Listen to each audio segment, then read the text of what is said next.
ವಿಧಾನಸಭೆಯನ್ನು ಬರಲಿ ಅಥವಾ ಲೋಕಸಭೆಯನ್ನು ಬರಲಿ, ಲೋಕಸಭೆ ಸುರೇಶ್ ಅಂಗಡಿ ಅವರ ಮನೆತನ ಆಗಿರ್ಬೋದು, ಮಂಗಳ ಅಂಗಡಿ ಆಗಿರ್ಬೋದು, ಅದೇ ರೀತಿ ವಿಧಾನಸಭೆಯನ್ನು ಬಂದಾಗ ಬಿಜೆಪಿ ಶಾಸಕರಾಗಿರ್ಬೋದು, ಯಾಕೆ 23ರಲ್ಲಿ ಅಷ್ಟೊಂದು ವ್ಯತ್ಯಾಸ ಮಾಡ್ಕೊಂಬಿಟ್ರಿ?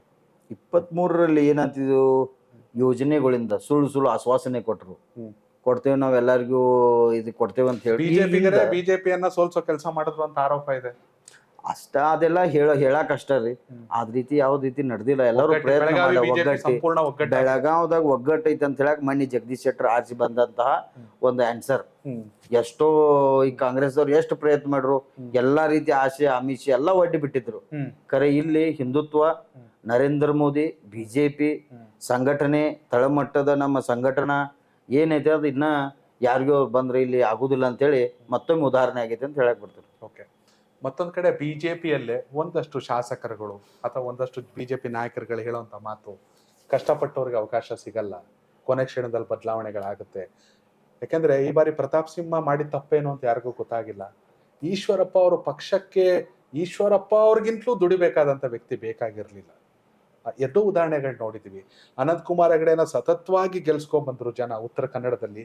ಟಿಕೆಟ್ ಸಿಗ್ಲಿಲ್ಲ ಅಂತ ಆ ಮನುಷ್ಯ ವಿಧಾನಸಭೆಯಲ್ಲೂ ಪಕ್ಷದ ಪರವಾಗಿ ಕೆಲಸ ಮಾಡ್ಲಿಲ್ಲ, ಲೋಕಸಭೆಯಲ್ಲೂ ಪಕ್ಷದ ಪರವಾಗಿ ಕೆಲಸ ಮಾಡ್ಲಿಲ್ಲ.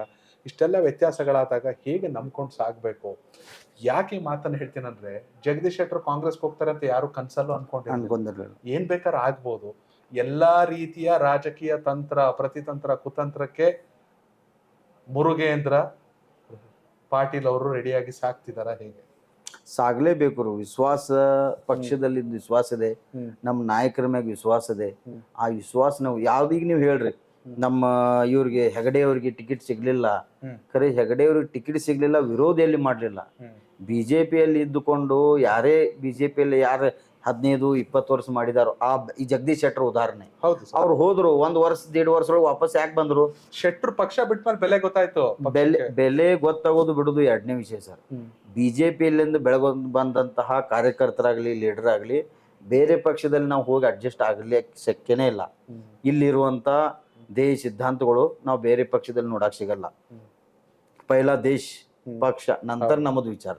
ಅದೇ ರೀತಿ ನಾವು ಪಕ್ಷದಲ್ಲಿ ವಿಶ್ವಾಸ ಇಟ್ಕೊಂಡು ಒಂದು ಉದ್ದೇಶ ಇಟ್ಕೊಂಡು ನಾವು ಈ ರಾಜಕೀಯ ಕ್ಷೇತ್ರದಲ್ಲಿ ಬಂದಿವಿ. ಮುಳ್ಕಿದ್ದೆಲ್ಲ ನಮ್ಮ ನಶೀಬ, ಪ್ರಯತ್ನ ಅದಕ್ಕಿಂತ ಹೆಚ್ಚು ಮಾಡೋದು, ಬರುವಂತದ್ದು ಬಿಡೋದು ದೇವರ ಮ್ಯಾಗ ಇಚ್ಛೆ. ಒಟ್ನಲ್ಲಿ ಮುರುಗೇಂದ್ರ ಪಾಟೀಲ್ ಅವರ ಪ್ರಕಾರ ಅವಕಾಶ ಸಿಗ್ಲಿ ಬಿಡ್ಲಿ ಬಿಜೆಪಿ ಫಸ್ಟ್. ಬಿಜೆಪಿ ಪಕ್ಷ ಬಿಟ್ಟು ನಾವು ಬೇರೆ ಪಕ್ಷಕ್ಕೆ ಯಾವುದೇ ರೀತಿ ನೋಡಕ್ ಹೋಗುದಿಲ್ಲ, ವಿಚಾರ ಮಾಡಕ್ ಹೋಗುದಿಲ್ಲ. ಆದ್ರೆ ನಮ್ಗೆ ಇಂದಿನ ನಾಳೆ ಸಿಗ್ತೈತೆ ಅನ್ನೋಂಥ ಅವಕಾಶ ಇದೆ. ಅದಕ್ಕೆ ನಾವು ಈ ಪಕ್ಷದಲ್ಲಿ ಬಿಟ್ಟು ಬೇರೆ ಪಕ್ಷ ವಿಚಾರ ಮಾಡಲ್ಲ, ಬೇರೆ ಪಕ್ಷದಲ್ಲಿ ಹೊಂದಾಣಿಕೆ ಮಾಡಲ್ಲ, ಯಾವ ಪಕ್ಷ ಬಗ್ಗೆ ನಾವು ವಿಚಾರ ಮಾಡಕ್ ಹೋಗಲ್ಲ.